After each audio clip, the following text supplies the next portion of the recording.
बच्चों। और सुनने की बात नहीं है, वेद पुराण को घर पे भी अब 4G मोबाइल हो गया, हम आप देख सकते हैं, सुन सकते हैं। एक अलौकिक कहानी आपके बीच में देता हूँ। कहीं न कहीं से हमारे आजा बाबा पुरखा पुरनिया ने भी उस समय को झेला होगा और उस समय को महसूस किया होगा, इसलिए ज्यादा पीछे की जिंदगी नहीं है। 1891 की एक कहानी आपके बीच में रखने चल रहा हूँ और मुझे पूरा विश्वास है और इस रमेश भौरा को आशीर्वाद के रूप में मेरी इस झोली में जैसे आप लोग शांति बनाए हैं, मात्र 15 मिनट शांति बना दीजिएगा, मेरा गाना गाना सफल हो जाएगा। गीत कैसे है बच्ची, जा गीत के लाइन बजा के देता है।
अप्रैल 1891 के दिन सुबह की बेला में माता भीमा बाई ने राम जी राव के सामने हाथ जोड़ के खड़ी होके आंख में आंसू लेके रो रही हैं।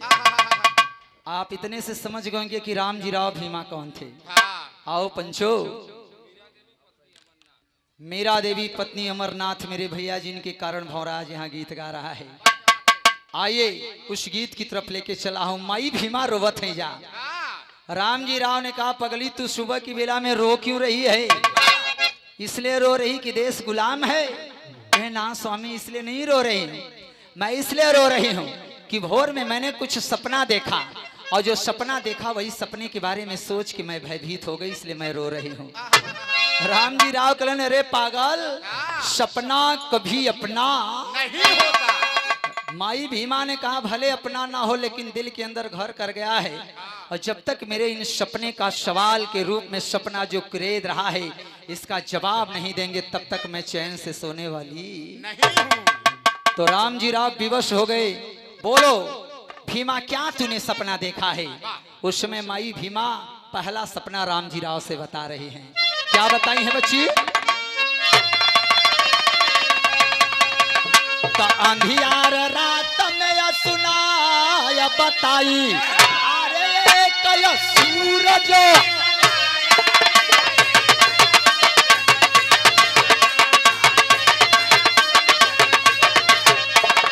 एक कया सूरज निकला भाई, रोशनी धूप धराती आई, तब तक हंस भवन पे। जरा गौर करिएगा, माई भीमा ने कहा कि अंधेरी रात है और उस अंधेरी रात में मैंने देखा कि एक सूर्य निकला है और उस सूर्य की रोशनी धरती पे पड़ रही है और जब धरती पे पड़ी तो चारों तरफ जगमगाहट ही जगमगाहट है। राम जी राव कहें, पागल, वो सूर्य नहीं, वो चंद्रमा है, जिस चंद्रमा पे आज चंद्रयान है। कहे वो चांद होगा। माई भीमा कहली कि हमें मालूम है चांद कैसन होला, सूरज कैसन होला। वो चांद नहीं, वो सूर्य था। कहे ऐसा सपना देखा? कहे हाँ प्रभु, मैंने ऐसा देखा। दूसरा क्या तूने देखा? उस समय दूसरा सपना बता रही हैं। क्या बतौली बच्ची?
बतावत यार। आवा आवा आवा देरी मत कर।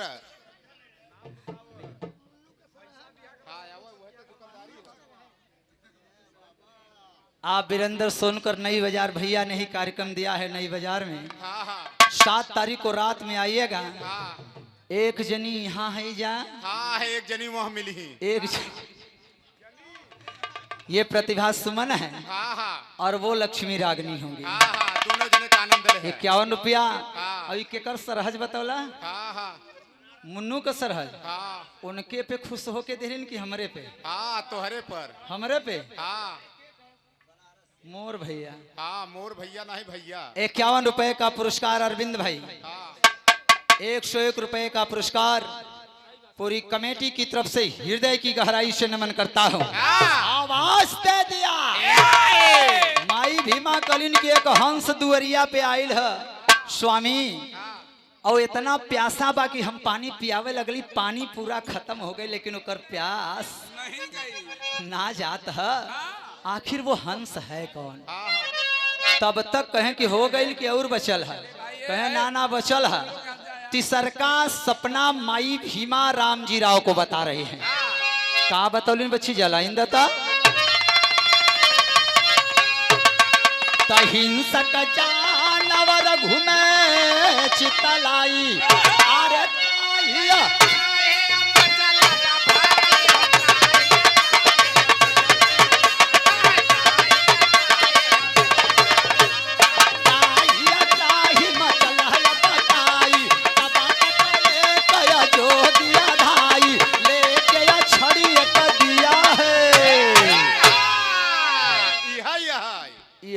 अहै अहै भाषा यहाँ के ना।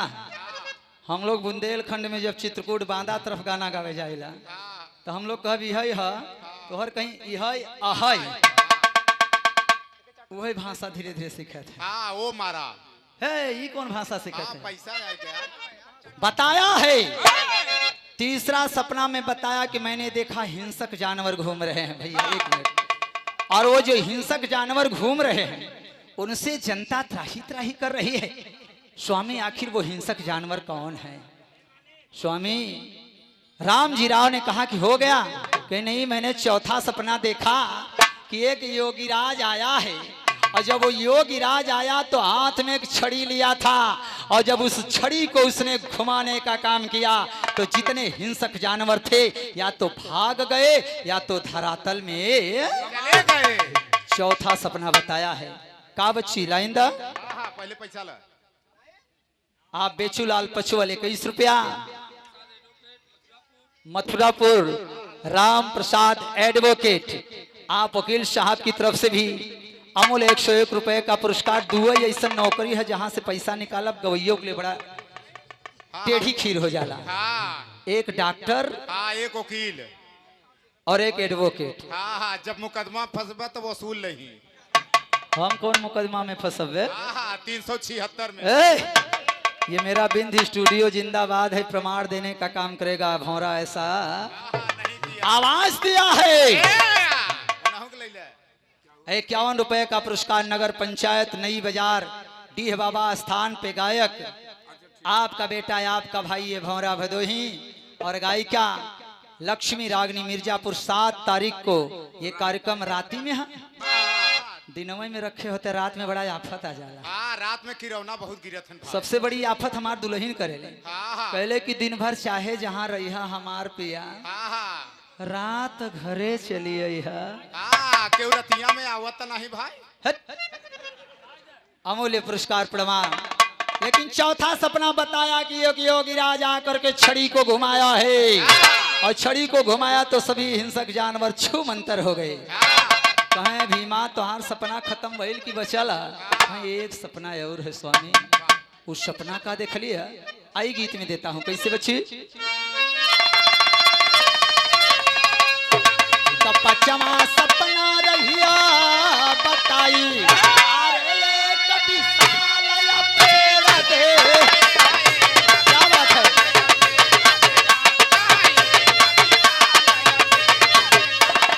एक कभी साला पेड़ दिखाई नीचे या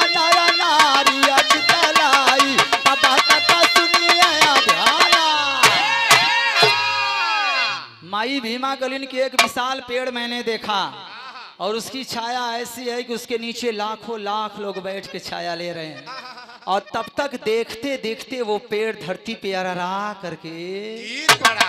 गिरा है। और जब पेड़ गिरा तो जितने लोग उसके नीचे बैठे थे वो रुदन करना शुरू किए, रोना बिलखना शुरू कर दिए। राम जी राव कहलन तो वो पेड़े से तो से क्या मतलब है?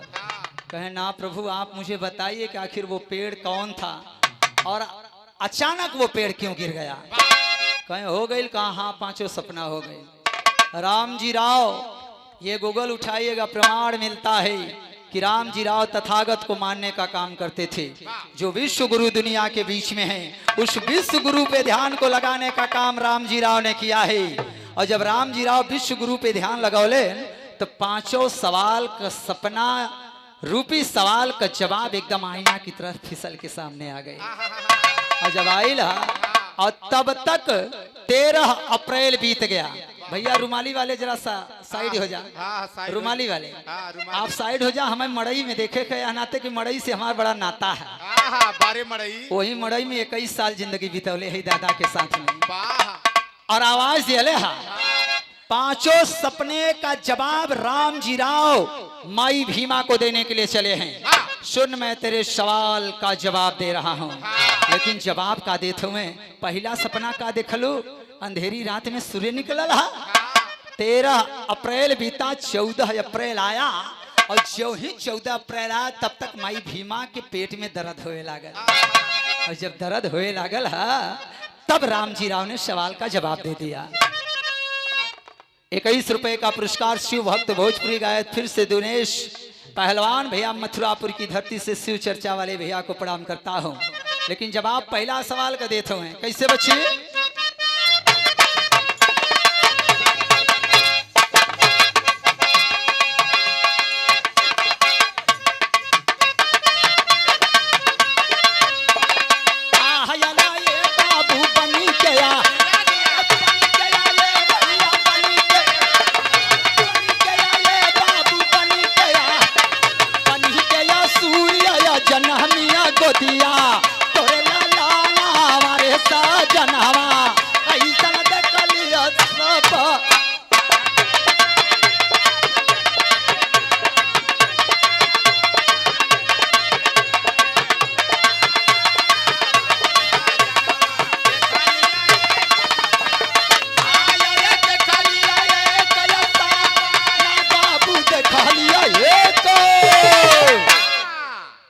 राम जी राव ने कहा कि जो सूर्य तूने देखा अंधेरी रात में, वो अंधेरी रात अशिक्षा की अंधेरी है और उस अशिक्षा की अंधेरी रात को चीर करके एक बालक इस धरती पे जन्म लेगा और वो बालक भीमा तेरी गोद से होगा, तेरी कोख से होगा और उस बालक का नाम भीमराव अंबेडकर रखा जाएगा।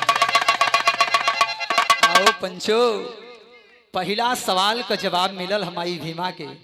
कलिन दूसर का यह देखलू कि एक हंस आइल और इतना प्यासा बा कि बहुत पानी पियलू तबो कर प्यास ना जाता। सुन पगली हम बतावत है वो हंस के है। कैसे बच्ची? हंस के बाबा तब बताई अरे शिक्षा के बाबा तब बुझाई रे।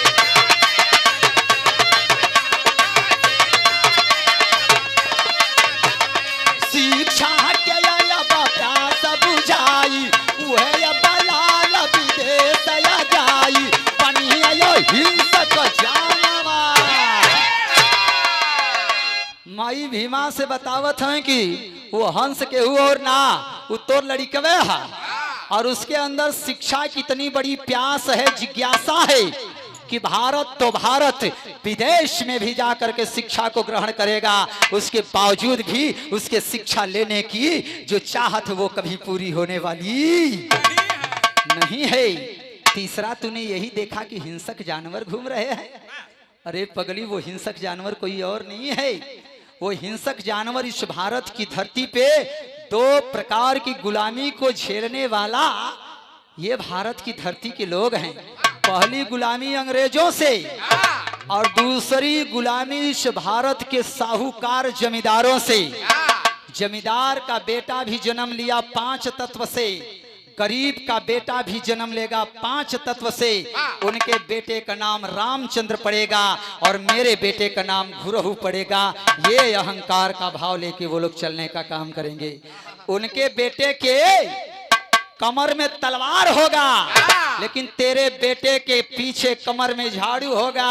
उनके बेटे के गर्दन में टाई होगी और तेरे बेटे के गर्दन में हाड़ी रखने का कार्य किया जाएगा। ऐसा अत्याचार अधर्म करने वाला इस धरती पे जानवर नहीं बल्कि इंसान के रूप में ये साहूकार जमींदार है। प्रभु पहले पैसा ले जा। रामबली मौर्य सौलीपुर धरती 51 रुपया, गुड्डू अनेकपुर आपकी तरफ से 21 रुपया, तुलसी चक बलराम नेता 51 रुपए का पुरस्कार भैया को प्रणाम करता हूं।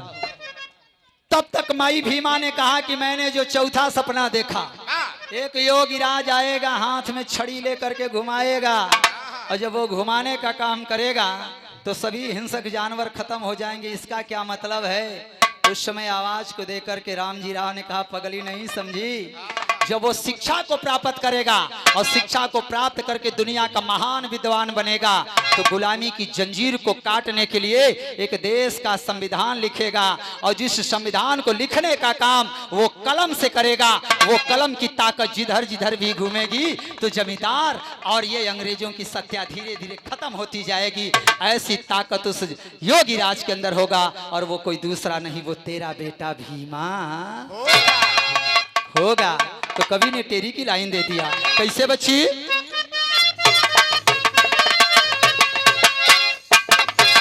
लिखिया आया ये बाबू, लिखिया आया, लिखिया आया ये भैया, लिखिया आया, लिखिया आया भीमा भारत खातिर संविधान हमारे सपनावा देखली रात सपनावा के।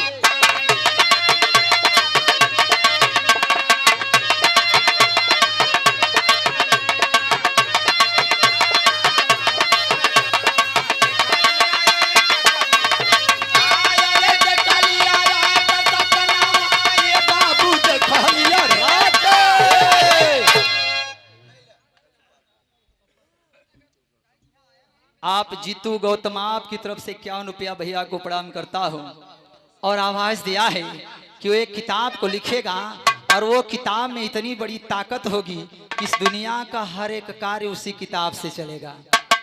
ये 33 कोटि देवी देवता देख रही है भीमा ना, ये 33 कोटि देवी देवताओं की जो मंदिर है, इन मंदिरों में ताला कब लगेगा, इन मंदिरों का ताला कब खुलेगा, इन मंदिरों का निर्माण कैसे होगा, ये सारी बात कहीं और नहीं उसी संविधान में लिखा होगा। और संविधान की ताकत किसके पास में होगी? वो संविधान की ताकत देश के प्रधानमंत्री के हाथ में होगी। वो ताकत देने का काम तेरा बेटा भीमा करेगा।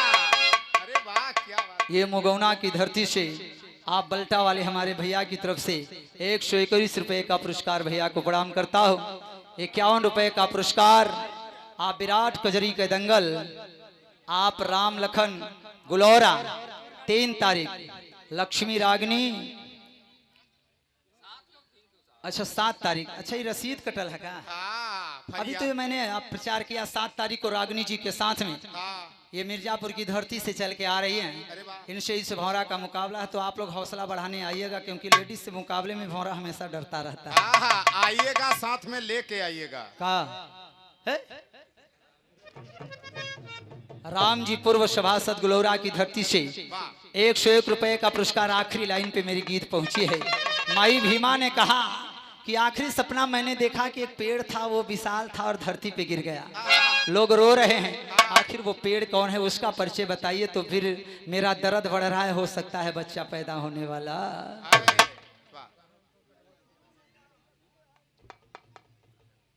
पवन कुमार यादव, पप्पू यादव भैया के सुपुत्र के रूप में आपकी तरफ से अमूल्य 101 रुपए का पुरस्कार मथुरापुर की धरती से भैया को प्रणाम करता हूँ।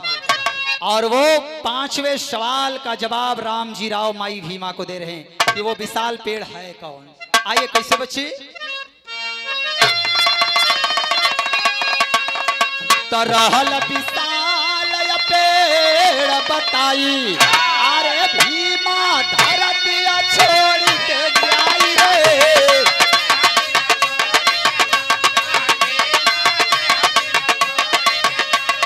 भीम जी धरतिया छोड़ के जाई, दुनिया नाम पे रुदन मचाई, लिखी संविधान हक को। इस दुनिया में वही तेरा बेटा विशाल पेड़ के रूप में है, और जिस दिन दुनिया छोड़ करके धरती पे गिरेगा, मृत्यु सरसैया पे जाएगा, तो इस दुनिया भारत ही नहीं पूरी दुनिया के लोग उसके लिए रोने का काम करेंगे, क्योंकि उसका जो मिशन है, उसने जो त्याग करने का कार्य वो करेगा, ऐसा कोई त्याग करने वाला धरती पे नहीं होगा। और आप लोगों ने देखा होगा बाबा साहब ने अनेकों संघर्ष किया है, पढ़ाई के लिए संघर्ष किया, पानी पीने के लिए संघर्ष किया, बेटे की लाश घर में पड़ी है, उसके बावजूद भी लंदन में हमारे आपके अधिकार के लिए जाने का संघर्ष किया। ऐसे मसीहा इस धरती पे बार बार नहीं कभी कभी जन्म लेते हैं, इसलिए इस नई बाजार की धरती पे बैठे आप सभी लोगों से ये भौरा एक झोली फैला के भीख मांग रहा है। ऐ मेरे बाबू, ऐ मेरे भैया, अगर ये भौरा की गीत आपको अगर अच्छी लगी हो तो बस एक आशीर्वाद दे देना, मेरे परम पूज्य बाबा भीमराव अंबेडकर साहब को एक जाति में कभी बांधने का काम मत करना, क्योंकि बाबा साहब ने एक जात के लिए काम नहीं किया था, बाबा साहब ने पूरे हिंदुस्तान के लिए काम करने का काम किया है। ऐसे मसीहा की गीत की लाइन को ये भौराजा आपके बीच में रखा है, और आखिरी लाइन परिचय दिया, और जब आखिरी लाइन 5वां सवाल सुना है माई भीमा ने, और तब तक 14 अप्रैल को विश्व भूषण बाबा भीमराव अंबेडकर साहब का जन्म हो गया, और जब जन्म हुआ तो कवि ने गीत की आखिरी लाइन दे दिया, कैसे बच्ची?